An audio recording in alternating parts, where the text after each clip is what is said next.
Hello everyone. Administrative changes after 1857 chapter number 11 spectrum की book का modern history में ये पार्ट नंबर हमारा 4th है. ठीक है,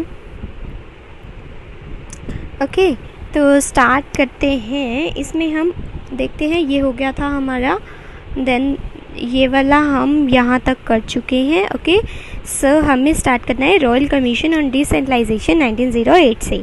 ठीक है, तो इसमें सबसे पहली बात आपको ये याद रखनी है कि लैक ऑफ फाइनेंशियल रिसोर्सेज था उस टाइम पे, और लोकल बॉडीज़ के लिए जो मतलब पहले निकल के नहीं आता था फाइनेंशियल, ठीक है, फाइनेंसेस निकल के नहीं आते थे, इसलिए वो जो है बैकवर्ड रहा. तो इसीलिए जो है लोकल बॉडीज़ बनाने की बात की गई, लोकल गवर्नमेंट बनाने की बात की गई. ठीक है, तो उसके बाद इसमें जो है मतलब रॉयल कमीशन ऑफ डिसेंट्रलाइजेशन वाले में इसमें किस चीज़ पे फोकस दिया गया कि विलेज पंचायत खोलनी है, उसे हमें मोर पावर्स देनी है जैसे कि जुडिशियल जुरिस्डिक्शन में होती है. ठीक है, और विलेजेस में जो है यही काम किया करेंगे. ठीक है, तो विलेज पंचायत का इन्होंने लेके आए सामने, विलेज पंचायत की इन्होंने बात की, और पंचायत को जो है वो सोर्स ऑफ इनकम जो है वो भी कलेक्ट करनी है फ्रॉम द लोकल टैक्सेस. ठीक है, तो वही जो है फिर पैसा जो है डेवलपमेंट में लगेगा जो विलेजेस में. ओके, तो इसके बाद बात की गई कि इन्होंने एम्फसाइज देने की बात की सब डिस्ट्रिक्ट बोर्ड्स जो है वो एवरी तहसील में जो है वो एस्टैब्लिश होने चाहिए. तो सेकंड बात इन्होंने की सब डिस्ट्रिक्ट बोर्ड्स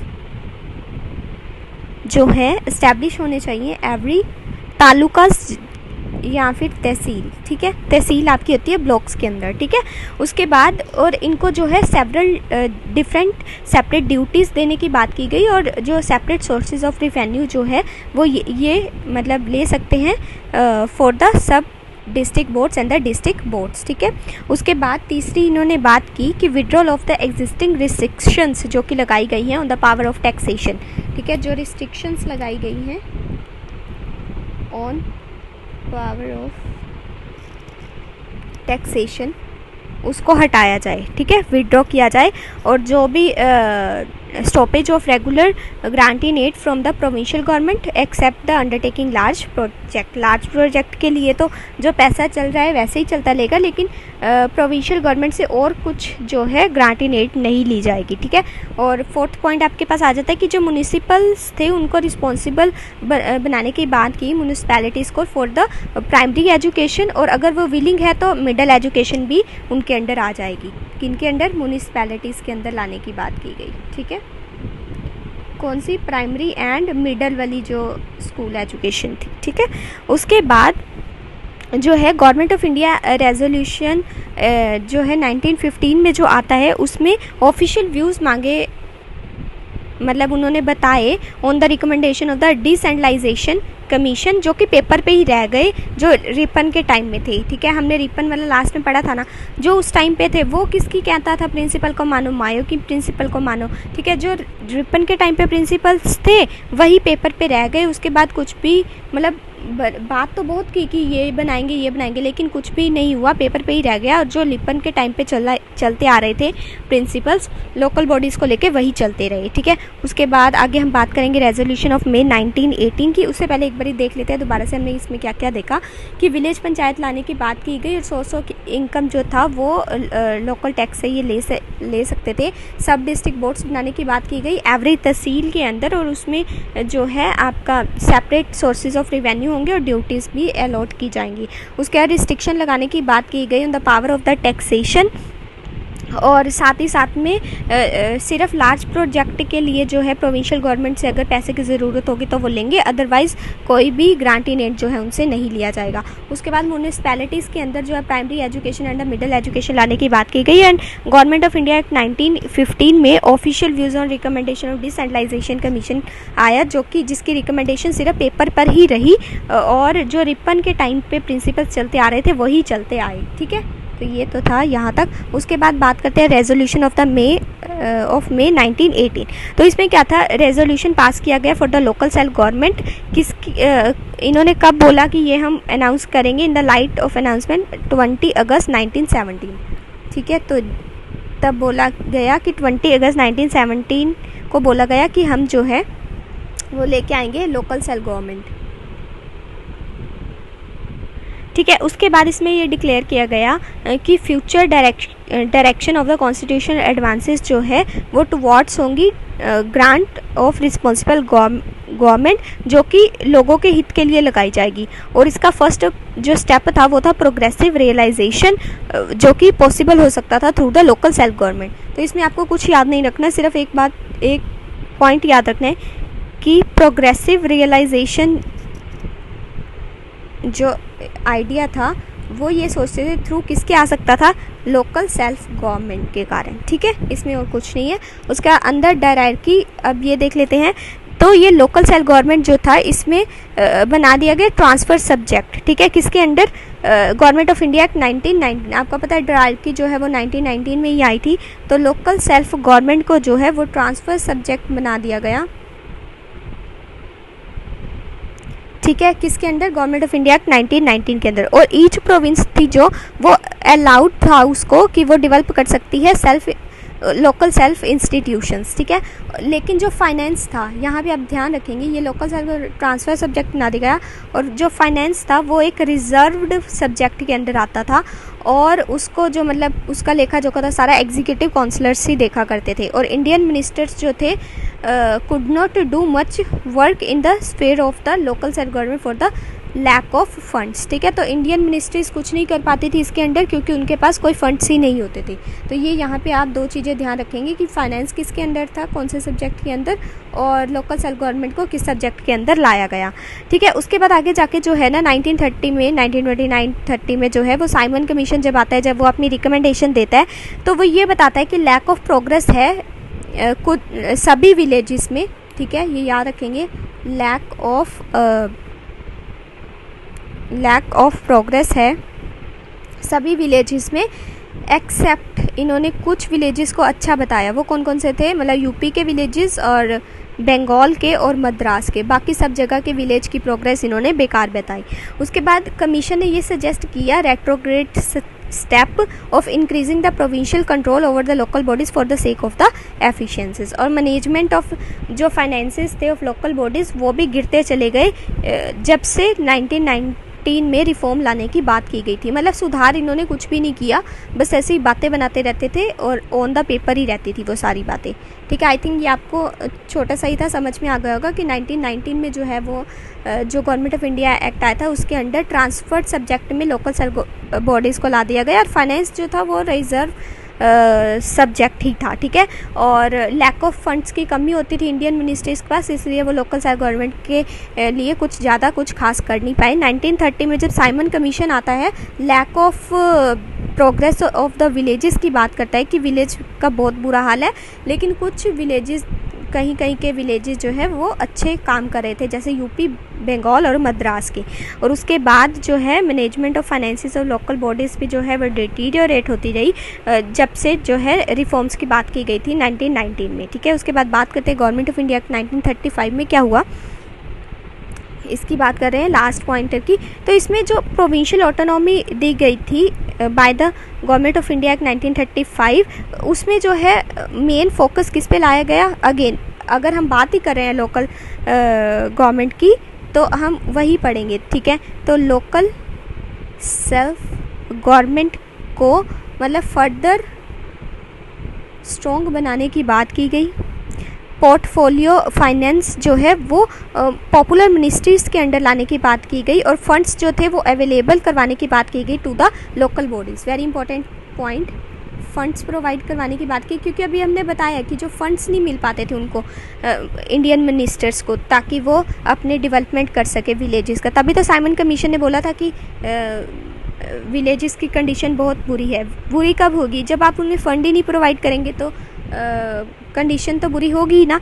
ठीक है, तो इसमें फ़ंड प्रोवाइड करवाने की बात की गई, और जो इम्पोर्टेंट वाली पोजीशंस थी वो पॉपुलर मिनिस्ट्रीज थी जो वो भी प्रोवाइड करवाने की बात की गई टू द इंडियंस, ठीक है। उसके बाद फर्दर क्या होता है कि डिमार्केशन कर दिया जाता है ऑफ टैक्सेशन जो कि प्रोविंशियल एंड लोकल फाइनेंस में, ठीक है, ताकि कोई ये ना कहे कि वो हमारा पैसा जो है उस डेवलपमेंट में लगाया जा रहा है और लोकल बॉडीज़ ना कहे कि हमारा प्रोविंशियल वाले लगा रहे हैं पैसा। तो इस दोनों में सेपरेट कर दिया गया कि इनके फाइनेंसेस जो है वो सेपरेट कर दिए गए और न्यू एक्ट जो है वो पास कर दिया गया इन द प्रोविंसेस, जिसने क्या किया कि लोकल बॉडीज़ को मोर अथॉरिटी दी कि वो अपनी मर्जी से चल सकते हैं, ठीक है। उसके बाद financial resources and the power of taxation of local bodies जो थी वो रिमेन रही सेम टाइम की, जो कि हम रिप्पन की पढ़ रहे हैं, ठीक है। रिप्पन ने क्या बोला था कि मायो वाले प्रिंसिपल्स पढ़ो लेकिन कुछ सुधार करके रिप्पन वाले चलाया। जब हमने रॉयल पढ़ा था, रॉयल कमीशन, जब डिसेंट्रलाइजेशन कमीशन भी आया था, ठीक है, तब भी उस रिप्पन वाली ही चली जा रही थी। आप देख रहे हैं कि 1882 से गवर्नमेंट ऑफ इंडिया 1935 तक जो है रिप्पन की वाली ही उन दिनों में जो चला करती थी ना, जो पावर्स वगैरह थी, जो ड्यूटीज़ वगैरह थी, वो वही चलती आ रही हैं अभी तक, ठीक है। उसके बाद न्यू रिस्ट्रिक्शन लगाने की बात की गई on the powers of the local bodies to levy and enhance terminal taxes on the trade, calling, profession and municipality property, ठीक है। अभी तक तो रिप्पन वाला चल ही आ रहा था, ठीक है, लेकिन अभी इन्होंने क्या बात की गई कि लोकल बॉडीज़ पे भी हम कुछ रिस्ट्रिक्शंस लगाएंगे, ठीक है। किन किन एरियाज़ में लगाएंगे, यही कि ट्रेड में, ठीक है, कि मतलब वो अपनी मर्जी से ऐसा नहीं कि कंट्रोल करके सारा पैसा अपने घर में उनके जा रहा है, ठीक है, और कॉलिंग्स पर, प्रोफेशंस पर, इन चीज़ों पे रिस्ट्रिक्शंस पे लगाने की कोशिश की गई। उसके बाद प्रोविंशियल गवर्नमेंट्स जो थी वो ऐसा उनको लग रहा था कि वो उनको इग्नोर किया जा रहा है the liberal policy of granting wide powers of taxation to the local institutions. वो प्रोविंशियल गवर्नमेंट ये कहती थी कि आप सारी पावर जो है लोकल बॉडीज़ को दी जा रहे हैं, ठीक है, और जो कॉन्स्टिट्यूशन ऑफ फ्री इंडिया था वो भी डायरेक्ट करता है कि विलेज पंचायत को, आपको भी पता है कि 1947 के बाद जो है वो पंचायत बनाने में काफ़ी योगदान है कि पंचायत होनी चाहिए, लोकल सेल्फ गवर्नमेंट का होना बहुत ज़रूरी है विलेजेस की खासकर डेवलपमेंट के लिए, जिसमें आर्टिकल 40 में भी बात की गई है। आर्टिकल 40 में भी आपकी लोकल सेल्फ गवर्नमेंट की बात की गई है। और फिर आपको ये भी याद रखना है, जैसे कि पता ही होगा, आपने पॉलिटी में पढ़ा होगा कि 73 एंड 74 जो अमेंडमेंट हुई है वो जो लूप होल रह गए थे लोकल सेल्फ गवर्नमेंट में रूरल एंड अर्बन एरियाज़ में, उसको ये फुलफ़िल करने के लिए लाया गया था, ठीक है। आई थिंक ये पूरा आपको समझ में आ गया। दोबारा से देख लेते हैं कि लोकल सेल्फ गवर्नमेंट जो था वो फर्दर स्ट्रॉन्ग करने की बात की गई 1935 वाले एक्ट में, और जो फंड प्रोवाइड करवाने की बात की गई, और प्रोविंशियल एंड लोकल लेवल्स के जो पावर और सब कुछ था वो सेपरेट करने की बात की गई, और फाइनेंसेस जो है वो सेपरेट ही होंगे। अब प्रोविंशियल गवर्नमेंट को लगता था कि सारी पावर जो है वो लोकल गवर्नमेंट, पैसा सब कुछ उनके पास जाई जा रहा है, लेकिन आपको ये भी बात ध्यान रखनी है कि अभी तक जो है 1935 तक जो है रिप्पन की वाली ही पॉलिसीज़ जो है वो चली आ रही थी, ठीक है। और उसके बाद कुछ रिस्ट्रिक्शन लोकल बॉडीज़ पर भी लगाने की बात की गई, जैसे कि ट्रेड, कॉलिंग, प्रोफेशंस, ठीक है। और जो है आर्टिकल 40 में भी लोकल सेल्फ गवर्नमेंट के बारे में लिखा हुआ है आफ्टर इंडिपेंडेंस की अगर बात करें तो। और 73 एंड 74 अमेंडमेंट एक्ट्स जो है वो भी जो लूप होल रह गए थे लोकल सेल्फ गवर्नमेंट इंस्टीट्यूशंस में, जो कि पहले फुलफ़िल नहीं हो पाए थे, वो अब फुलफ़िल करने की बात की गई है इन दो एक्ट्स के थ्रू, ठीक है, अमेंडमेंट्स के थ्रू। अब नेक्स्ट पे चलते हैं। आई थिंक ये समझ में आ गया होगा आपको। उसके बाद अब हम बात कर लेते हैं चेंजेस इन द आर्मी। ये छोटे छोटे से टॉपिक है, इतना कुछ है नहीं इनमें, लेकिन फिर भी काफ़ी इंपॉर्टेंट पॉइंट्स भी आएंगे, वो भी आप जोट डाउन करते रहिएगा। तो अगर हम बात करें 1857 के बाद एक सिस्टमेटिक रीऑर्गेनाइजेशन ऑफ आर्मी की बात छिड़ी, लेकिन जो डरफिन था वो बोलता था कि आप उसके अकॉर्डिंग बनाइएगा, जो आपको पता होना चाहिए कि भारतीय भी कम नहीं है, जो पिछला एक्सपीरियंस 30 साल का रहा है उस पे आपको काम करना चाहिए। ये किसका कहना था? डफरिन का। क्या कहना था कि जो आपने 30 ईयर्स के पिछले एक्सपीरियंस से सीखा है उसके अकॉर्डिंग जो है वो बनानी चाहिए आर्मी। और इसके बाद जो है आफ्टर इसके 1857 के आर्मी को एक प्रॉपर रीस्ट्रक्चर्ड वे से ऑर्गेनाइज करने की बात की गई। उसके बाद जो इंडियन आर्मी थी उनको जो है वो डिफेंड किया जाता था यूज़ करने के लिए कि वो एम्पायर, मतलब जो ब्रिटिश एम्पायर था उनके लिए वो काम करेंगे, ठीक है। और वो इंडियन आर्मी को क्यों मतलब करना चाहते थे अपॉइंट कि वो जैसे कुछ और देश थे जैसे रशिया हो गया, जर्मनी हो गया, फ्रांस हो गया, कि ये हम पे डोमिनेट ना कर सके, हमारा दबदबा जो है बना रहे। और ये एक्सपेंड करना चाहते थे अपनी पावर्स को, ब्रिटिशर्स एक्सपेंड करना चाहते थे अपनी पावर्स को एशिया एंड अफ्रीका में, इसलिए भी ये आर्मी, इंडियन आर्मी बनाते हैं। उसके बाद ये गारंटी देते हैं कि मतलब अपने आप को आर्मी की ऑक्यूपेशन इसलिए स्टार्ट करते हैं कि इनको गारंटी देनी थी कि ये जो पूरा ब्रिटिश रूल चल रहा है ये ऑल ओवर इंडिया ये कर लेंगे, ठीक है। उसके बाद कुछ कमीशंस भी आते हैं 1859 1879 में, जो कि 1/3 मतलब देखिए कुछ कमीशंस आते हैं 1859 एंड 1879 में, जो कि बात करते हैं कि इनका रेशो क्या होगा, मतलब वाइट आर्मी इस टू जो इंडियंस हैं उनका रेशो क्या होगा, ठीक है। तो 1:2, मतलब 1 जो अगर आपका यूरोपियन होगा, सेकंड आपका मतलब 2 आपके इंडियन होंगे, ठीक है। ये तो थे बंगाल आर्मी में, ये बात याद रखेंगे, बंगाल आर्मी में रेशो ऐसे था। और आपका मद्रास एंड बॉम्बे में कैसा रेशो था, यूरोपियन एंड इंडियन का 2:5, ये बात इम्पॉर्टेंट है। आपको ये भी याद रखनी है कि जो इंडियंस को राइफ़ल्स वगैरह दी जाती थी वो बहुत इंफीरियर क्वालिटी की दी जाती थी, और यूरोपियंस को तो अच्छी क्वालिटी की दी जाती थी। और इंडियंस को जो है वो हाई टेक डिपार्टमेंट्स में भी हाई ऑफिसर रैंक्स पे भी नहीं रखा जाता था, तो no higher rank, higher rank पे भी नहीं इनको रखा जाता था, हायर रैंक को वो यूरोपियंस को ही रखते थे। उसके बाद 1914 में जाके सूबेदार का रैंक जो है वो पहली बार इंडियन को नसीब हुआ। उसके बाद एट लेट 1926 में जो है वेरी इम्पोर्टेंट कमीशन, ठीक है, कमेटी बिठाई जाती है, सैंडहुड्स कमेटी। तो ये बात करती है 50% इंडियंस का होना in the army, very important, ये आप याद रखेंगे, ठीक है, फॉर द 1952, ठीक है। उसके बाद इंडियन ब्रांच बनाने की बात की जाती है on the basis of policy of balance and the counterpoise, और मान लो डिवाइड एंड रूल, ठीक है। उसके बाद 1879 की बात अगर करें तो वो एम्फोसाइज करता था कि नेक्स्ट टू द ग्रैंड जो डिवाइड एंड रूल की बात की जा रही थी, sufficient of European forces come to the counterpoise of the natives against the natives, मतलब एक दूसरे में भिड़ाने की बात चल रही थी। अगर 1879 आर्मी कमीशन की बात करें तो डिवाइड एंड रूल पे फुल इनका जोर चल रहा था। आई थिंक आपको ये पूरा समझ में आ गया होगा। इसके बाद आगे चलते हैं, एक बड़ी सी क्विक रिवीजन में देख लेते हैं हमने क्या क्या देखा, ठीक है। तो हमने बात की कि आफ्टर 1857 के बाद आर्मी को एक पूरा रिस्ट्रक्चर ऑर्गेनाइज करने की बात की गई, और डफरिन जो था वो कहता था कि 30 इयर्स के जो एक्सपीरियंस आपने सीखे थे उसके अकॉर्डिंग चलना चाहिए। ये क्यों अपॉइंट कर रहे थे इंडियंस को, कि रशिया, जर्मनी, फ्रांस जैसी कंट्री हम पे डोमिनेट ना कर जाए, वो हमसे आगे ना निकल जाए। दूसरी बात, ये एक्सपेंड करना चाहते थे एशिया अफ्रीका में अपना दबदबा। उसके बाद हमने देखा कि हाई ऑफिशियल जो रैंक्स थे वो इंडियंस को कभी नहीं मिलते थे, ठीक है, वो यूरोपियंस को दिए जाते थे। 1859 1879 में जो है वो काफ़ी सारी पॉलिसीज़ बनाई जाती है जिसके अंडर ये रेशो डिवाइड कर देते हैं कि यूरोपियन जो है वो अगर 1 होगा तो इंडियन 2 होंगे, ठीक है। ये बंगाल वाले रीजन में था, और मद्रास बॉम्बे वाले रीजन में जो था वो 2:5 का रेशो था, ठीक है। 1914 में जाके जो है सूबेदार की पोजीशन जो है वो इंडियन को मिलती है। वेरी इंपॉर्टेंट पॉइंट, सैंडहुड कमेटी जो है बिठाई जाती है जो 50% ऑफ इंडियंस को आर्मी में लेने की बात करती है। आगे जाके इंडियन ब्रांच जो है वो खोलने की बात की जाती है अलग से, पॉलिसी ऑफ बैलेंस को लेकर कि इंडियन ये ना समझे कि अंग्रेज़ तो हम पर राज कर रहे हैं और हमें जो है वो लोअर पोजीशंस दी जा रही हैं। लेकिन 1879 वाले आर्मी कमीशन से ही इनका यही काम था कि डिवाइड एंड रूल की पॉलिसी को ये लेके चल रहे थे। सॉरी। उसके बाद आगे चलते हैं, अभी हम इसी में ही पढ़ रहे हैं कि आर्मी में क्या क्या चेंजेस आए। तो उसके बाद इन्होंने आगे जाके क्या किया, martial and non martial races में जो है वो डिवाइड कर दिया आर्मी को, ठीक है। इसके अंदर जो गुड सोल्जर्स थे, ठीक है, वो जो है वो स्पेसिफिक कम्युनिटी से ही आ सकते थे, ठीक है।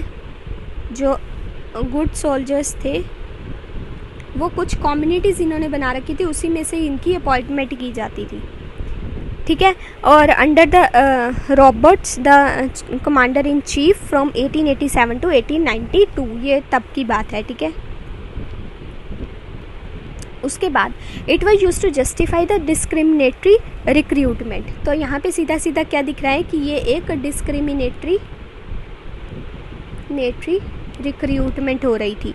और आपको पता होना चाहिए कि ये ना जैसे सिख्स हो गए, गोरखास हो गए और पठान्स हो गए, ये इनको जो है वो अपॉइंट करते थे ताकि इनको पता था कि ये भी जो है ये एक मार्शियल रेस है, तो ये सुप्रेस कर सकती है किसी भी रिवोल्ट को, तो ये इसलिए उनको जो है अपॉइंट किया करते थे। और जो सोल्जर्स थे ना Awadh, Bihar, central India, south India, उनको जो है वो पार्टिसिपेट करवाते थे, वो जो है पार्टिसिपेट करते थे in the revolt, were declared as the non martial. उनको जो है नॉन मार्शल की कैटेगरी में इन्होंने रखा। किनको? कि जो अवध के, बिहार के, सेंट्रल इंडिया के और साउथ इंडिया के थे जो रिवोल्ट में पार्टिसिपेट करते थे, उनको इन्होंने किस में रखा? नॉन मार्शियल रेसिस के अंडर, ठीक है। उसका कास्ट एंड कॉम्युनल कंपनीज का भी इसमें मतलब उसके बेसिस पर भी ये दिया करते थे। Communal caste, tribal, regional consciousness was encourage to check the growth of the nationalist feeling among the soldiers. तो ये कास्ट के ज़रिए भी देखा करते थे कि ये हमारी साइड है या नेशनलिस्ट की साइड मिल गए, ठीक है। और चार्ल्स हुड जो कि सेक्रेटरी ऑफ स्टेट था, उसने ये बोला, I wish to have a different and the rival spirit in different regiments. जैसे कि सिख्स हो गए जो कि माइट वो गोली चला सकते हैं ऑन द हिंदू, गोरखा हो गए जो कि इसमें चला सकते हैं गोली, ठीक है। तो ये था चार्ल्स वुड था जो कि सेक्रेटरी ऑफ स्टेट था, ये ऐसे ही बनाना चाहता था जैसे जिनमें झगड़े होते थे, जैसे सिख्स और हिंदूज में हो गए, ठीक है। तो डिवाइड एंड रूल की पॉलिसीज़ ने अपना दी, गोरखास हो गए, वो भी ऐसे ऐसे करके ये बनाया करते थे, ठीक है। और कॉन्शियस एफर्ट्स जो थे वो भी काफ़ी लाए गए टू आइसोलेट द सोल्जर्स, कि वो अपनी लाइफ से एकदम से आइसोलेट हो जाएं और सिर्फ ध्यान दें इसके ऊपर, और कोई भी न्यूज़पेपर वगैरह की बात इनको शेयर नहीं की जाती थी, ठीक है। आई थिंक ये वाला भी आपको समझ में आ गया होगा कि martial races, non martial races में इन्होंने डिवाइड कर दिया। गुड सोल्जर्स जो थे वो कुछ कम्युनिटीज़ में ही ये अपॉइंट किया करते थे। ये किसकी बात है? अंडर लॉर्ड रॉबर्ट की बात है जो कि कमांडर इन चीफ था इस टाइम पीरियड में। उसके बाद डिस्क्रिमिनेटरी रिक्रूटमेंट हो रहा था, साफ साफ दिख ही रहा है। सिख, गोरखाज एंड पठान्स को ये रिक्रूट किया करते थे जो कि इनको पता है कि रिवोल्ट को सुप्रेस करने में बहुत इंपॉर्टेंट योगदान देते हैं। और कुछ जो थे वो खुद ही पार्ट लिया करते थे रिवोल्ट्स के अंदर, जैसे soldiers of the Awadh, Bihar, central India, south India, तो इनको इन्होंने डाल दिया नॉन मार्शियल रेसेस के अंदर। चार्ल्स वुड जो था, जो कि सेक्रेटरी ऑफ स्टेट था, वो चाहता था कि मैं ऐसे ही जो है रेजिमेंट्स बनाऊं जो कि डिफरेंट हो, जो कि एक दूसरे पे ट्रस्ट ना करती हूँ, जैसे सिख हो गए, ठीक है, गोरखाज हो गए, ऐसे, ठीक है। उसके बाद ये जो थे आइसोलेट कर देना चाहते थे एक सोल्जर को अपनी लाइफ से, और उनको बिल्कुल भी न्यूज़पेपर के टच में नहीं रहने देते थे, ठीक है। तो ये सारा था चेंजेस इन द आर्मी के अंडर। अब हम बात कर लेते हैं पब्लिक सर्विसेज के, क्योंकि हमने ये वाला टॉपिक जो है पब्लिक सर्विसेज वाला पहले भी पढ़ गए, तो इसमें आपको कुछ ज़्यादा दिक्कत नहीं आएगी। तो इसमें यही है कि जो पॉलिसी इम्प्लीमेंटेशन था, ठीक है, पॉलिसी इम्प्लीमेंटेशन में कोई भी इंडियंस को जो है नहीं बीच में लाया जाता था कि कैसे इम्प्लीमेंट, उनकी कोई सलाह नहीं ली जाती थी। और इंडियन ब्यूरोक्रेसी में बिल्कुल भी ये इंडियंस को नहीं लेते थे। आपको पता ही है कि पहले तक तो ये सिर्फ ब्यूरोक्रेसी जो है वो अंग्रेज़ों के द्वारा ही कंटिन्यू की जाती थी, ठीक है। और उसके बाद आपको ये बात मैंने पहले भी बता रखी है कि सत्येंद्र नाथ टैगोर थे जिन्होंने पहला सिविल सर्विसेज का पेपर जो है वो क्रैक किया था। ये सारी बातें हम पढ़ चुके हैं इसके अंदर, ठीक है। तो ये फर्स्ट इंडियन थे। कब इन्होंने क्रैक किया था? 1863 में। और ये काफ़ी डिफ़िकल्ट था उस लेवल, उस टाइम पे, ठीक है। और ये लंदन में हुआ करता था। ये बातें मैंने आपको पहले भी बता रखी हैं दूसरे सेक्शंस में। लंदन में हुआ करता था, इंग्लिश मीडियम ही था सिर्फ, और जो सब्जेक्ट थे वो ग्रीक एंड लैटिन थे, ठीक है। आपको मैंने ये भी बताया हुआ है कि 23 की एज थी जो 1859 में, और 1878 में जो है वो 19 ईयर्स की एज कर दी गई। ये किसके द्वारा की गई थी? लिट्टन के द्वारा। ठीक है। और जो अच्छी वाली पोस्ट होती थी वो सिर्फ यूरोपियंस को देते थे, और जो छोटी मोटी होती थी पोस्ट वो जो है इंडियंस को थमा दी जाती थी। उसके बाद धीरे धीरे जो है स्लो इंडियनाइजेशन की बात की गई आफ्टर 1980, जिसके अंदर नेशनलिस्ट ने प्रेशर डाला कि कुछ जो है अच्छी पोस्ट जो है वो भारतीयों को भी दी जानी चाहिए। फिर ग्रेजुअली जो है वो Indianisation of the civil services की बात सामने आई, जिसको जो है वो transferred effective power to the Indians hand. धीरे धीरे जो है इंडियंस को भी कुछ अच्छी पोजीशंस जो है वो दी जाने लगी। तो इसमें यही था सब कुछ जो कि हम पहले भी पढ़ चुके हैं कि जो पॉलिसी इम्प्लीमेंटेशन में इंडियन को बिल्कुल भी नहीं लाया जाता था। इंडियन ब्यूरोक्रेसी जो थी वो यूरोपियंस के इर्द गिर्द ही घूमती थी। सुरेंद्र नाथ टैगोर जो थे वो फर्स्ट थे, 1863 में इन्होंने क्रैक किया था इसका एग्ज़ाम, और लंदन में हुआ करता था। इंग्लिश मीडियम था और जो सब्जेक्ट थे ग्रीक एंड लैटिन थे। पहले एज 23 हुआ करती थी, इस टाइम पे 19 एज कर दी गई, मतलब रिड्यूस कर दी गई 1878 में लिटन के द्वारा। Very important point it is. धीरे धीरे जो है स्लो इंडियनाइजेशन 1918 के बाद होना शुरू हुआ। नेशनलिस्ट ने भी प्रेशर डाला कि जो है सिविल सर्विसेज में भी हायर पोस्ट जो है वो इंडियंस को दी जानी चाहिए, और फिर इसीलिए ट्रांसफ़र कर दिए गए। इफेक्टिव पॉलिसी बना देगी कि सिविल सर्विसेज भी जो है वो इंडियन हैंड्स में जानी चाहिए। ठीक है, आगे चलते हैं। प्रिंसली स्टेट्स की बात करते हैं। इसमें भी कुछ इतना इम्पॉर्टेंट नहीं है, जो बातें हमने पहले पढ़ रखी हैं वही हैं कि 2 पॉइंट पॉलिसी बनाई गई। Very important point, 2 point policy की बात आती है जब प्रिंसली स्टेट्स की बात आती है ना, तो 2 पॉइंट पॉलिसी की बात आती है। ठीक है, तो इसमें क्या किया गया कि सब ऑर्डिनेट की बात की गई, और एम्पायर जो था उनके बीच में मतलब पूरी ऑटोनॉमी देने की बात की गई प्रिंसली स्टेट्स को, लेकिन आगे जाकर जो कि ऑन द पेपर ही रहती है। ठीक है, टू कल्टिवेट दी स्टेट्स, एक बफर बनाने की बात की गई against the future political unrest, कि अगर कुछ भी पॉलिटिकल अनरेस्ट होता है तो एटलीस्ट ये प्रिंसली स्टेट हमारे साथ खड़ी रहे। ठीक है, ये लॉयल रहे हमारे साथ, जो कि होता भी है। कब? 1857 में कुछ जो प्रिंसली स्टेट्स थी वो इनका साथ देती हैं, किनका? अंग्रेजों का। पॉलिसी ऑफ एनेक्सेशन को पॉलिसी अब मुझे बताएंगे पॉलिसी ऑफ एनेक्सेशन कौन लेके आया था। ठीक है, पॉलिसी ऑफ एनेक्सेशन को अबैंडन कर दिया गया, और इन्होंने बोला कि अब हम अनेक्स नहीं करेंगे बल्कि पनिश करेंगे। ठीक है, पनिश की पॉलिसी अपनाई गई, पनिशमेंट देने की, ना कि अनेक्स करने की।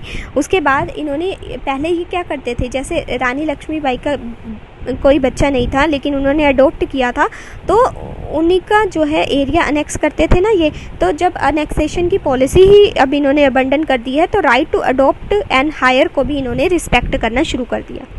तो right to adopt and hire, इसको भी ये रिस्पेक्ट करना शुरू कर दिया। उसके बाद क्वीन ने, मैंने आपको पहले भी बताया था, क्वीन ने जो है वो टाइटल गेन कर लिया था केसरे हिंद का।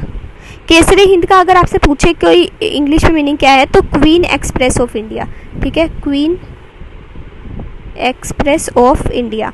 ठीक है, in 1876 to emphasise the British sovereignty of the entire India, कि ब्रिटिश जो है वही उसकी ही सॉवरेनिटी है पूरे भारत के ऊपर। लेकिन लॉर्ड कर्जन जो था उसने ये क्लियर किया कि princes ruled their state merely as the agent की तरह ही वो रूल करेंगे, लेकिन पूरा जो रोल होगा वो ब्रिटिश क्राउन का ही होगा।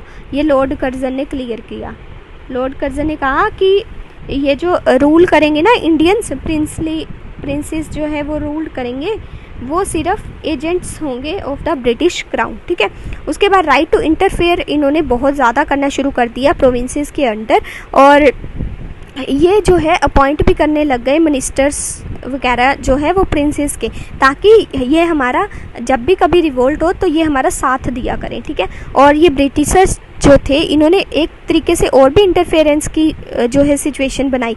कैसे? जैसे रोड्स वगैरह बनानी शुरू कर दी, रेलवेज, टेलीग्राफ, ठीक है, कैनाल्स, पोस्ट ऑफिस, जहाँ पे किसी को पहले पता भी नहीं होता था क्या हो रहा है, अब इन सब चीज़ों से जो है सभी कनेक्ट होना शुरू हो गए। लेकिन ये भूल गए अंग्रेज़, इन्होंने ये अपने फ़ायदे के लिए स्टार्ट किया था, ट्रेड वगैरह के लिए और इंटरफेरेंस के लिए, लेकिन ये भूल गए कि इससे जो है नेशनलिस्ट की भावना और भी जाग गई, और फिर वो डेमोक्रेसी जो है वो तो मांगेंगे ही मांगेंगे। ठीक है, फिर ब्रिटिश ने रियलाइज़ किया कि ये जो चीज़ें हैं ये असेंशियल भी तो हैं।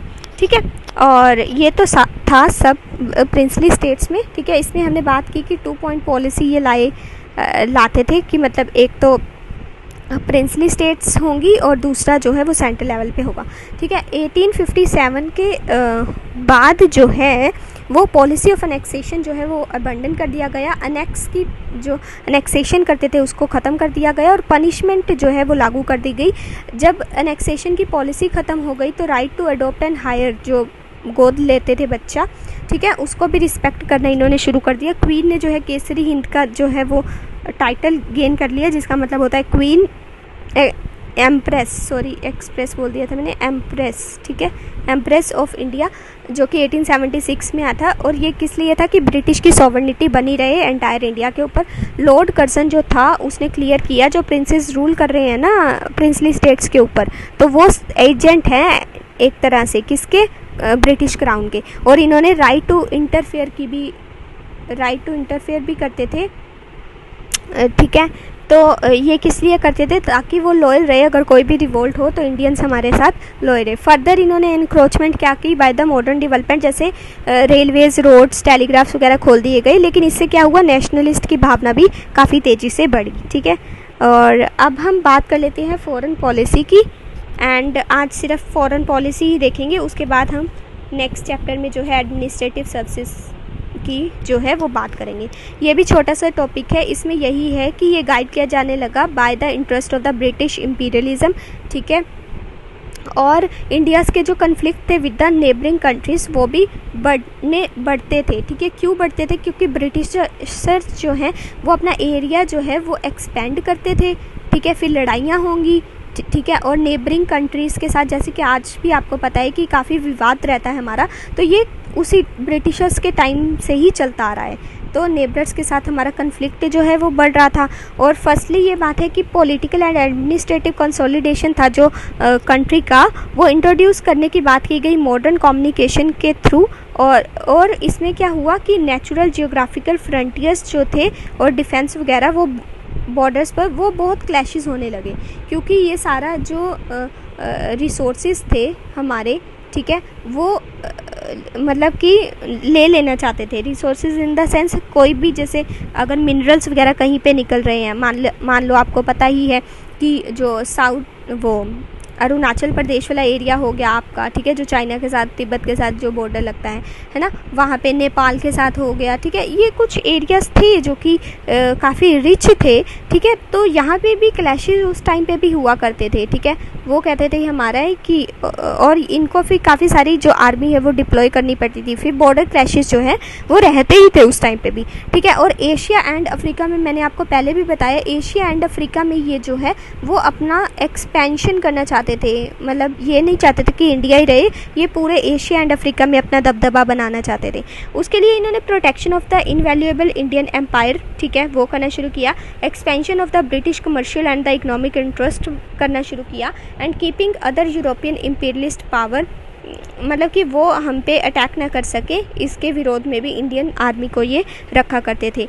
और इनको ये भी पता था कि जो दूसरे कंट्रीज़ है ना वो अभी हमसे जो है वो जीत नहीं सकते, लेकिन डर तो इनको था, बिल्कुल था इनको डर कि कोई हमें यहाँ से हटाए ना। जैसे रशिया, फ्रांस, अगर वो भी एक इम्पीरियलिस्ट यूरोपियन पावर्स थी, वो भी इनको हटा सकती थी, तो ये भी इनके मन में डर रहता था। लेकिन इन सब बातों में आपको ये बात ध्यान रखनी है कि जो मनी थी, ठीक है, वो तो सारे ब्रिटिशर्स खाते थे, लेकिन जो ब्लड शेड होता था वो भारतीयों का ही होता था, ठीक है। ब्लड शेड मेनली भारतीयों का होता था, जो मनी ये गेन करके लेके आते थे वो ये इंजॉय करते थे ब्रिटिशर्स।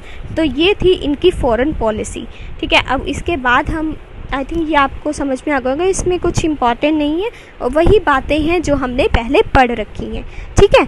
उसके बाद आगे चलते हैं। अच्छा, क्वेश्चंस की बात अगर कर लेते हैं, अगर क्वेश्चंस इसमें से बनाने आगे, तो ये एक एक जो टॉपिक है ना वो खुद में ही एक क्वेश्चन है। आपको चेंजेस इन द आर्मी एक ऐसा डायरेक्ट क्वेश्चन आ सकता है, पब्लिक सर्विसेज के ऊपर एक क्वेश्चन लिखिए, सीधा आ सकता है, प्रिंसली स्टेट्स के ऊपर लिखिए। और अगर कहीं पे पूरा आ गया कि आफ्टर 1857 क्या होता है, तो ये सभी पॉइंट्स को आपको थोड़ा करके डिस्कस करना है। तो आई थिंक इसमें ये क्वेश्चंस अपने आप ही बने हुए हैं, ये जो टॉपिक्स हैं ये इटसेल्फ ही एक क्वेश्चन की तरह है, ठीक है। तो आगे चलते हैं एडमिनिस्ट्रेटिव पॉलिसी पे, ये हम नेक्स्ट उसमें कवर करेंगे लेक्चर में। ये सिर्फ बताने के लिए है कि नेक्स्ट हम क्या पढ़ेंगे। फिर ये हमारा लास्ट होगा, देखेंगे कि इसमें एक पार्ट बनाना है या नेक्स्ट, तो ये फिर हमारा चैप्टर भी ख़त्म हो जाएगा। Okay bye.